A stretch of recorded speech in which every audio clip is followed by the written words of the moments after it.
Հայաստանում կա բարձրագույն դատավոր, Հայաստանում կա մի բարձրագույն դատավոր, որ պետքա լուծի այս դատը, որ պետքա լուծի այս դատը, որ պետքա այս 30-ամյա դատավարության արդյունքում կայացնի իր դատավճիռը, կա մի դատավոր, ընդամենը մի դատավոր, եւ այդ դատավորը դու ես, եւ այդ դատավորը դու ես, եւ այդ դատավորը դու ես, եւ այդ դատավորը դու ես, եւ այդ դատավորը դու ես, եւ այդ դատավորը դու ես, եւ այդ դատավորը դու ես, եւ այդ դատավորը դու ես, եւ ես Հայաստանի ժողովրդից ակնկալում եմ ընդամենը մի բան, գնալ եւ 2026 թվականի հունիսի 7-ին կայացնել արդար դատավճիռ, կայացնել արդար դատավճիռ, դուք շատ ուզել եք արդարություն, դուք շատ ուզել եք արդարություն եւ ուզում եք արդարություն, այսօր արդարությունը ձեր ձեռքում է, ինչ արդարություն հաստատեք երկրում, այն արդարությունը, ինչ որոշում դուք կայացնեք, ես հլու կատարող եմ, դուք որոշեք, որ ես պետքա թողեմ գնամ, ես ընդամենը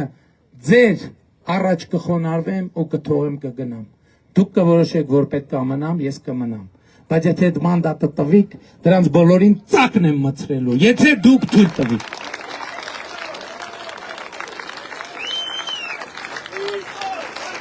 Ու ամեն օր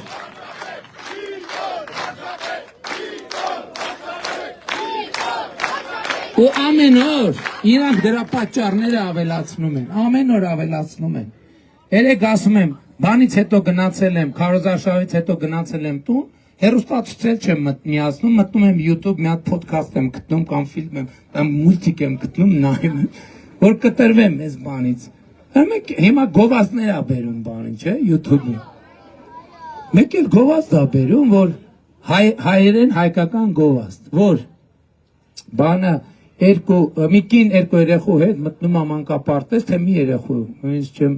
հիշում, ասում ա դե ուզում եմ երեխու մանկապարտեզ ընդունեմ, տնօրենն էլ ասում ա վայ գիտեք, քանի որ Սաֆարովը իր երեխան ընդունել եմ, ձեր երեխուն չեմ կարող ընդունել։ Ու սրանք մենք այսօր հանրապետությունում 500 մանկապարտեզ են կառուցում, տարվա մեզ մինչև կկառուցենք։ Այսինքն իրանց իշխանության ժամանակ եւ արդյունքում 500 մանկապարտեզ պակաս ա եղել։ Այսինքն 500 մանկապարտեզի երեխեք կամ փողոցներն են մնացել, կամ ավերակների մեջ են եղել։ Հիմա ես մտածում եմ, ասում եմ, այս մանկապարտեզներ են սեփականաշնոր այդ մարդիկ, իրանց համար սաունաներ ու առանձնատներ են սարքել։ Ու ես այդ հոլովակը նայում եմ, առաջին ռեակցիաս այն է, որ այս հոլովակը Հայաստանում նկարող տարածողը խելագար, բայց դա իմ առաջին ռեակցիան էր։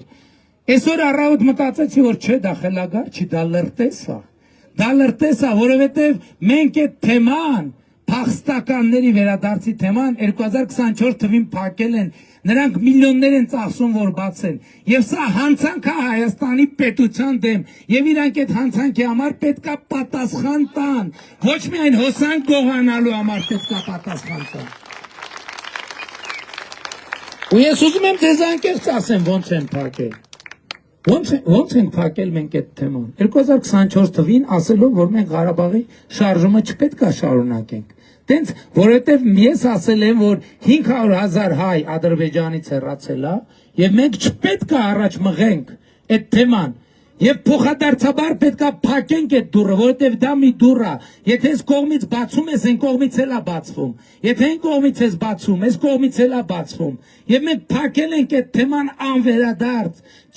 Հայաստան-Ադրբեջան բանակցություններում նման թեմա չի եղել, չկա եւ չի լինելու, որովհետև համոզված եմ, որ ժողովուրդը իր քվեարկությամբ եւս մի անգամ փակելու է այդ թեման։ Բայց տեղ նրբությունն են է, որ Ղարաբաղի վերադարձի թեման էլ մենք պետքա փակենք։ Պետքա փակենք, որովհետև դա նույն դուռն է։ Եվ ընդ որում, դա հանցագործություն է Ղարաբաղից եկած ժողովրդի հետ, որ չեն թողում այդ ժողովուրդը տուն նստի, խաղաղվի, հանդարտվի։ Մենք միլիարդներ ենք ծախսում, որ մարդիկ տնավորվեն Հայաստանի Հանրապետությունում։ Իրանք նենց են անում, որ մարդիկ իրանց տան մեջ իրանց տնվորը զգան, պանդուխտ զգան, գաղթական զգան, մենք ասում ենք ոչ, սիրելի Ղարաբաղցիներ, ինչպես ասում ենք սիրելի Կարսեցիներ, սիրելի Վանեցիներ, սիրելի Մշեցիներ, եւ որովհետեւ Հայաստանում կան համոզված եմ ներկաներից էլ շատ մարդիկ կան, ում նախնիները տարբեր տեղերից են։ Ոչ, դուք այլևս պանդուխտ չեք, որովհետև դուք տուն ունեք, տուն եք ասել, եւ այդ տունը Հայաստանի Հանրապետությունն է, ավելի լավ տուն չկա, մի փնտրեք ավելի լավ տուն։ Սրա մասին է խոսքը, ժողովուրդ ջան։ Եվ այս ամեն ինչով հանդերձ, այս ամեն ինչ որ ասում եմ, շատ կարևոր է, բայց ամենակարևորը չի։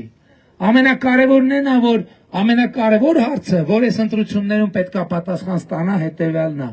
Հայաստանի ժողովուրդը ի վերջո խաղաղությանը տեր կանգնում է, թե տեր չի կանգնում։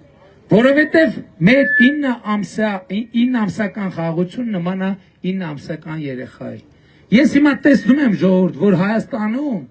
մարդկանց դեպքին հանդարտություն այ չէ, հանդարտություն։ Ընդ որում դա չի նշանակում, որ մարդիկ խնդրեմ չունեն։ Ինձնից սկսած բոլորս ունենք եւ միշտ լինելու է, կյանքը հետ է, ժողովուրդ ջան։ Կյանքը խնդիրների եւ դրանց խնդիրների լուծման համար իրականացվող գործընթաց է։ Պատկերացրեք, խնդրեմ չկա, ո՞նց կարա թե։ Եթե խնդրեմ չլինի, ոչ կառավարության կարիք կլինի, ոչ վարչապետի, ոչ նախարարի, ոչ համայնքի ղեկավարի, ոչ դպրոցի տնօրենի, ոչ մանկապարտեզի տնօրենի, որովհետև ես միշտ այդ օրինակն եմ բերում, ասում եմ, երբ որ դու ունես մի խնդրեմ, ու չես լուծում այդ խնդրեմ, դու ունես մի խնդրեմ։ Դու մտածում ես, ասում ես, ես մի խնդրեմ լուծեմ, ես մի խնդրեմ ունեմ։ Ես բոլոր, всё, խնդիրներս բրծա, բայց ամեն անգամ, երբ որ դու մի խնդրեմ լուծում ես, տեղը 3-4 խնդրեմ ես ստանում, որը պետք է լուծես։ Ու ամենապարզ եւ բոլորից հասկանալի օրինակը, երբ որ դու չունես մեքենա, դա խնդրեմ է, չէ՞։ Ավտո չունես, ուզում ես ավտո ունենաս։ Դու չունես ավտո, դու ունես խնդրեմ ավտո ունենալու։ Ուզում ես ավտո ունենաս, չունես ավտո, խնդրեմ է, չունես ավտո, խնդրեմ է, չես լուծե, խնդրեմ է, քանի չես լուծե, այդ մի խնդրեմն է։ Հենց առար ավտո, լուծվեց բրծավ խնդրեմը, ոչ, լիքը նոր խնդրեմ առաջացավ։ Առաջինը բենզինովա թե գազա, գազի գին, բենզինի գին։ Նախկինում ոչ քեզ գազի գիներ հետաքրքիր, ոչ բենզինի գին։ Ձմեռային պաղրիշկա չկդնես, պարեկ կանգնացնելու տուգանելու, ամառային ձմեռային անիվ։ Որտեղ պարկովկա անես գիշերը, քեչավատ անես, սիգնալիզացիա դնես, թե չդնես, ապա պետք է անես, տեխասմոտր պետք է անես։ Եթե նոր ավտո ես առե, մեծ հավանականությամբ վարկով ես առե, վարկը պետք է փակես։ Ուզած չուզած ոնց ես գրես, քշես ամիսը ոնց լինի մի հատ երկու հատ տուգանք գալու է, այդ տուգանքը պետք է վճարես, եւ այլն եւ այդպես շարունակ, միջև այդ տնեցիները իրանց խոդով գնում էին, իրանց խոդով գալիս էին, ավտոն առան ասում են ստետար, եւ այլն եւ այդպես շարունակ, բայց դա վատ է որ ավտո ես առել, չէ վատ չի, մի հատ առել ես, ուրեմն երկրորդն է մի հատ կնոջդ համար պետք է առնես, որ ինքն էլ իր գործերով զբաղվի, կամ ինքն էլ իր համար պետք է առնի։ Եվ ես ինչից ասում եմ, այսօր ես տենում եմ, որ մարդկանց դեմքին հանդարտություն է իջել եւ ժպիտ այցել։ Դրա համար ամենակարևոր պատճառը խաղաղությունն է։ Խաղաղությունն է, որ այդ ժպիտը բերել է։ Որովհետեւ երբ որ ամեն ամիս այդ լուրը ստանալից, որ էլի մարդա զոհվել, էլի վիրավ, մեր կերած հացը նույնիսկ նորմալ կուլ չէր գնում։ Հարսանիք էլ էինք անում, ծնունդել էինք անում, կլունք են, բայց